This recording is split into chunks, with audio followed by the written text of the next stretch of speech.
खुलुमबाय BTR news चेनेलाव गासैखौबो बरायबाय। आंनि चेनेलखौ साबस्क्राइब खालायाखैबा साबस्क्राइब खालायदो आरो बे खाथिनि बेल आइकन बेलखौ थुनानै होदो जाहाथे मोजां भिडिअआ थाबैनो सौहैनाय बायदि भिडिअखौ स्किप खालायालासिनो जोबजासिम नायलांगोन होननानै आसा खालामनाय थाबाय। बिपिएफआव खामानि मावग्रा सानैया हमजाबाय मैया हमनो मोनदों।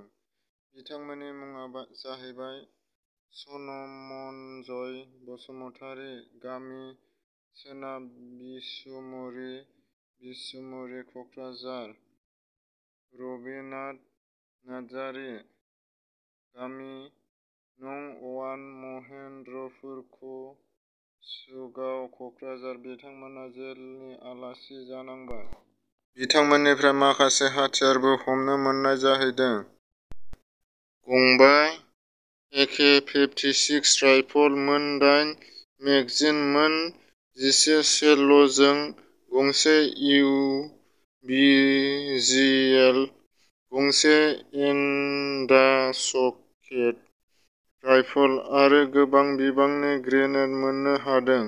बिथांमोननिफ्राय भेरगाव जिल्लायाव आसारि एस'सिएशननि बानजायनायाव मैया डिमाकुसि मिनि स्टेडियाम गेलेग्रा फोथाराव आर्चारि बादायलायनाय हाबाफारि लानाय जायो। बे हाबाफारियाव बाहागो लादों उदालगुरि जिल्लानि दुलाराय बर' फरायसा आफादनि गोदानै दाजानाय आफादगिरि लहित चन्द्र बर'। बिथाङा बाहागो लायो। बे आर्चारि एस'सिएशननि बानजायनायाव आर्चारि गेलेनाय बादायलायनायाव बाहागो लायो आरो आर्चारि खेलाखौ मोजाङै मोजां खुंफुंलाङो।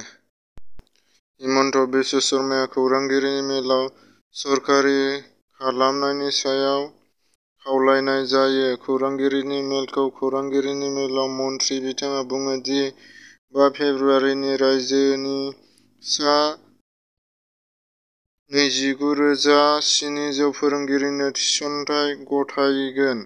गुदि फरायसालियाव 4,493 फोरोंगिरि थिसननाय गथायगोन। गेजेर फरायसालियाव 2,139 टेट उथ्रिसारनाय फोरोंगिरि थिसननानै होगोन। गं 1,598 गुदि फरायसालिखौ सरखारि खालामगोन। गुदि फरायसालिफोरखौ सरखारि खालामनायनि गनायथि जागोन। सा 3,309 फोरोंगिरि। रायजोनि गं 2,107 गेजेर फरायसालिफोरखौ सरखारि खालामनाय जागोन, जेराव सा 6,586 फोरोंगिरि थिसनगोन। गं 266 गोजौ फरायसालिखौ सरखारि खालामगोन। गं 4 गोजौसिन फरायसालिखौ सरखारि खालामनाय जागोन। रायजोनि गं 152 जुनियर कलेज सरखारि खालामगोन, जेराव सा 2,306 फोरोंगिरि थिसनगोन। बिसायख'थिनि कड अफ कन्डाक्ट फोसावनायनि सिगां सोलोंथाइ बिफान आरोबाव थिसनथाइ होगोन। थिसनथाइ मोननाय फोरोंगिरिफोरा 12 बोसोरसिम ट्रेन्सफार खालामनो मोननाय नङा। 12 बोसोरनि उनावसो ट्रेन्सफार खालामनो मोननाय जागोन। आसामाव 500 टन मिथानल दिहुननो थियारि नामरुपनि आसाम पेट्र'केमिकेलआ बेखौ सानसेयाव 500 टन मिथानल दिहुननो थाखाय थियारि जादों। आंनि चेनेलखौ साबस्क्राइब खालायाखैबा साबस्क्राइब खालायदो आरो बे खाथिनि बेल आइकन बेलखौबो थुनानै होदो भिडिअखौ स्किप खालायालासिनो जोबजासिम नायलांगोन होननानै आसा खालामनाय थाबाय। आबादारि बिग्रायनाया दाबो जोबनानै थाङाखै। बेखौ मदद होदों पास्टर रेहेना। बिथाङा मदद होदों आरो बेखौ गावनि टुइटार एकाउन्टआव बुंनानै होदों आरो बिनि टुइटार एकाउन्टआव 10 कौटिनि बारा फलोवार्स दं आरो बेखौ सुवारा फाखन आइजोआ बिनि बुंनायखौ मोजां मोनदों।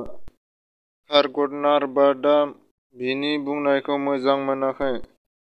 रेहेनानि टुइटार एकाउन्टआव नुनानै बुंहरफिनदों। कमेन्ट खालामनानै।